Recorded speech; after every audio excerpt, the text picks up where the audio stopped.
Wakil Ketua Pengadilan Agama Suku Minasa, Bapak KPU dari Kementerian Agama, Bapak Sekretaris, kemudian Bapak-Bapak peserta FGD hari ini. Sebenarnya saya berdiri di hadapan Bapak-Bapak ini merupakan suatu kebanggaan dan kehormatan tersendiri. Kenapa? Karena saya menganggap ini bahwa kalau saya selami tadi sedikit mengenai Mars ya, Mars apa? Begini ya. Saya mendengar itu ada berkaitan dengan hati. Jadi saya berpikir berarti memang ini peserta anggota APRA ini adalah pejuang-pejuang hati. Saya bangga sekali. Kenapa begitu? Selain pejuang hati, beliau juga ini, bapak-bapak semua juga ini adalah fasilitator pemurnian cinta. Itu juga ada tadi di masnya. Saya sempat tangkap. Kenapa saya juga penjaga hati? Karena kita ini semua yang membuat hatinya orang yang saling mencintai terkembali dalam suatu perkawinan. Nah, itu bisa disebut dengan penjaga hati. Kemudian berkaitan dengan yang cinta tadi, kemudian cinta. Nah, ini kan cinta sebenarnya bebas nilai, Pak. Bebas nilai ya.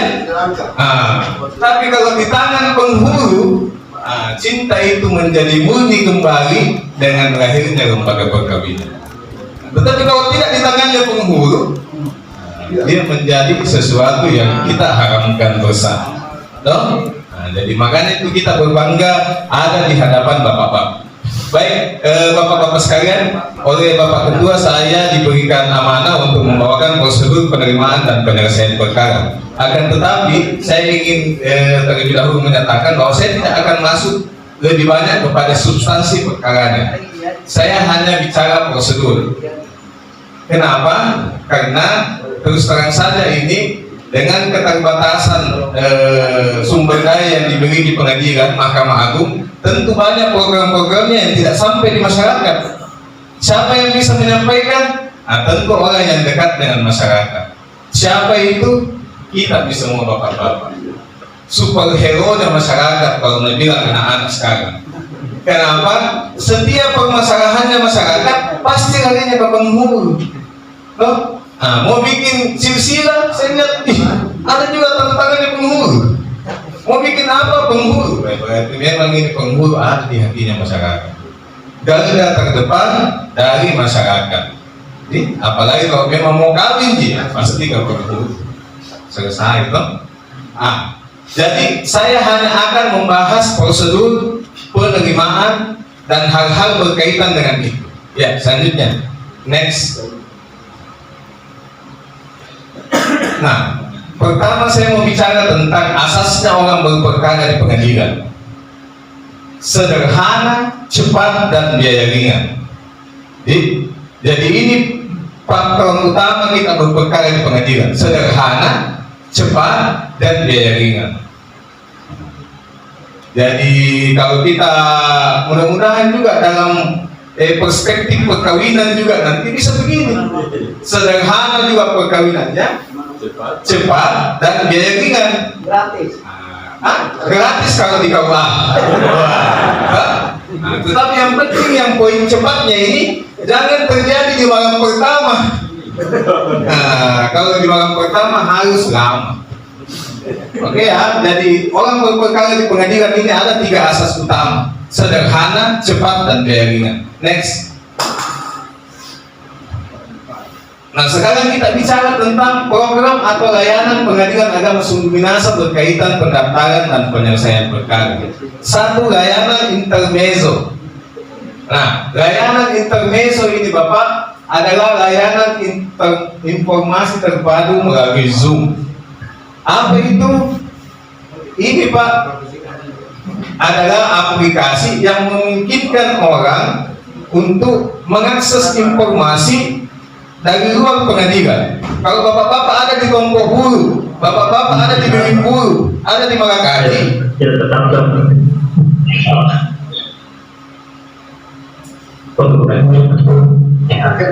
Maka tidak perlu khawatir. Bapak-bapak bisa membantu khawatir. Masyarakat tak bisa tetap terlayani. Ini kan orang masyarakat ini kalau mau misalnya mau cerai, ini kan keadaannya lagi galau. Mana lagi tempatnya jauh, mana lagi biayanya pas-pasan. Yang dia punya satu-satunya hanya satu. Siapa yang dia punya? Penggurunya. Datang nih ke penggurunya bicara, dia kodong, saya ini kodong ditinggalkan sama suamiku 1 tahun. Bagaimana Mbak ini Pak penghulu? Jadi mau ke apa? Rencana mau cerai kodong terkait. Udah pengadilan ini. Langsung ditawarkan kepada masyarakat tak, jangan khawatir. Karena ada namanya intermezzo. Apa itu intermezzo? Buka Zoom, langsung bisa bertanya apa saja berkaitan dengan pendaftaran perkara. Kenapa ini penting Pak? Jauh-jauh nih datang ke sana, datang bertanya ke sini, keluarkan uang 300.000 untuk transport. Toh?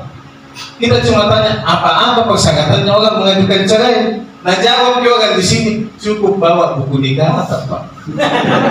Apa tidak sakit hati itu satu Cipadeng, bawa saja buku nikah. Enaknya mau melalui Zoom. Supaya bapak-bapak yakin, ayo kita Zoom ya. Kita perlihatkan intermezzonya. Baik adek, tolong disambungkan ke intermezzo. Tadi seperti saya bilang, semua bisa diakses ke sini. Jadi bapak-bapak ini tinggal sudah. Oke. Waalaikumsalam warahmatullahi wabarakatuh. Mohon maaf Bapak, betul dengan Pengadilan Agama Sungguh Minasa? Iya betul sekali Pak, ini dengan Pengadilan Agama Sungguh Minasa yang bisa kami bantu. Ya, kebetulan dengan saya Karim Benzema di sini. Iya. Siap Pak. Ya. Saya kebetulan dari Marakaji ini Pak. Iya. Kebetulan ini saya sudah bincang-bincang dengan keluarga dan akhirnya disepakati dan disetujui bahwa saya berkeinginan untuk mengajukan izin poligami Bapak. Ya, siap Pak. Iya. Kira-kira apa yang saya harus siapkan untuk prosedur berizin poligami? Jadi harus ada surat status calon istri. Gimana Pak, kurang jelas audionya?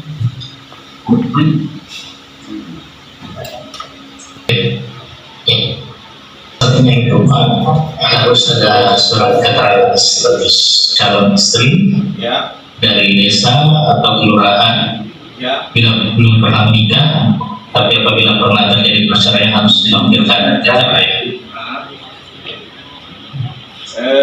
Jadi itu saja Pak. Ada 10 di sini, di antaranya itu tadi salah satunya. Oh, di antaranya itu ya. Iya Pak. Kemudian apakah kalau saya mendaftar perkara di situ bisa langsung kedua dengan ketiga Pak? Bagaimana Pak? Bisa langsung dijamak 2 langsung 3? Tidak boleh Pak, harus dua. Harus satu-satu di Satu-satu. Oh begitu. Oh maaf. Iya. Ada yang mau coba Pak?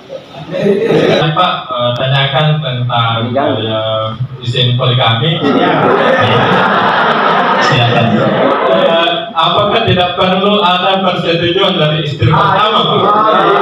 Yang pasti harus ada itu Pak, yang paling utama itu harus ada persetujuan. Iya. Apa kalau persidangan nanti tidak perlu dihadirkan Pak istri pertama atau bagaimana? Ya, harus dihadirkan Pak.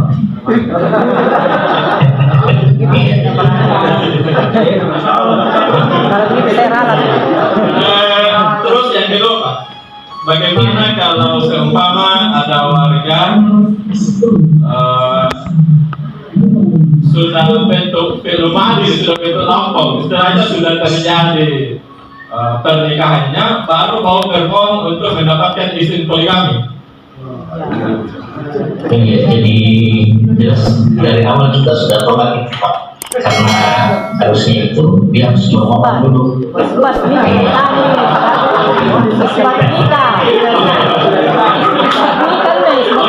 Terima kasih Pak penjelasan. Iya, sama-sama. Jadi bapak-bapak yang kamu tahu tadi itu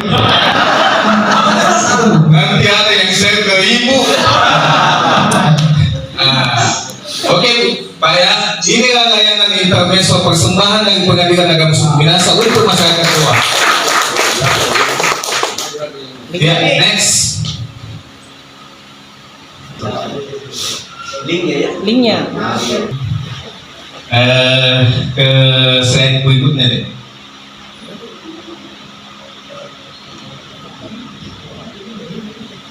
Nah, ya, yang ketiga. Oke. Ini adalah setelah intermezzo kita punya yang namanya layanan e-court. Layanan e-court ini adalah layanan pendaftaran, layanan pembayaran, layanan pemanggilan, dan sidang online. Jadi sekarang Bapak, masyarakat sudah bisa mendaftar secara online. Tapi tidak bisa sampai itu informasi ke masyarakat kalau dia tidak berhubungan dengan penghubung. Makanya kami juga punya kepentingan besar supaya Bapak-Bapak membantu Pengadilan Agama Suku Minahasa untuk melakukan sosialisasi terhadap apa? Siapa yang dapat untungnya? Masyarakat. Karena kita memang mengabdi untuk masyarakat, ya. Jadi orang mau daftar datang saja. Tetapi syaratnya Pak, kalau dia mau daftar secara ikut, pertama-tama dia harus datang ke pengadilan untuk mendaftarkan. Selanjutnya dia tidak perlu datang lagi. Dia bisa bayar secara langsung, tidak perlu datang.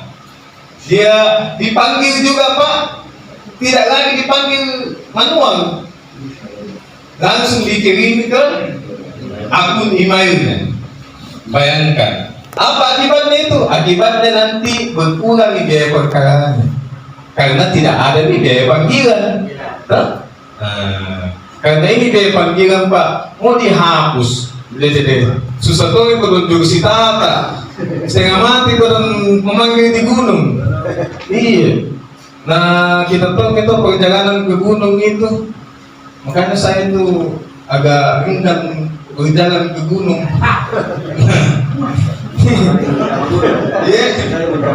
Iya, ada juga di rumah Pak. Tidak perlu jauh-jauh berjalan ke sana. Nah, jadi layanan e-court itu begitu maksudnya. Dia menyederhanakan proses. Dia menyederhanakan proses Bapak-Bapak. Kemudian yang ketiga, Posbakum, layanan pembuatan secara gratis. Kalau ada pepatah dulu yang bilang tidak ada gratis di dunia ini, ada nih sekarang. Di mana? Di Pengadilan Agama. Namanya Posbakum. Datangi masyarakat tak mengadu sama kita. Bagaimana nih kodok ini? Belum pergi panen. Namun kita daftar. Bagaimana caranya? Langsung kita kasih tahu dari jam kok khawatir. Ada yang namanya Posbakum di Pengadilan Agama. Gratis Pak. Siapa yang biayai? Yang biayai negara. Bukan kampanye ini Pak, di pemerintah yang biayai. Berapa biasa pembuatan gugatan kalau di luar macam-macam Pak.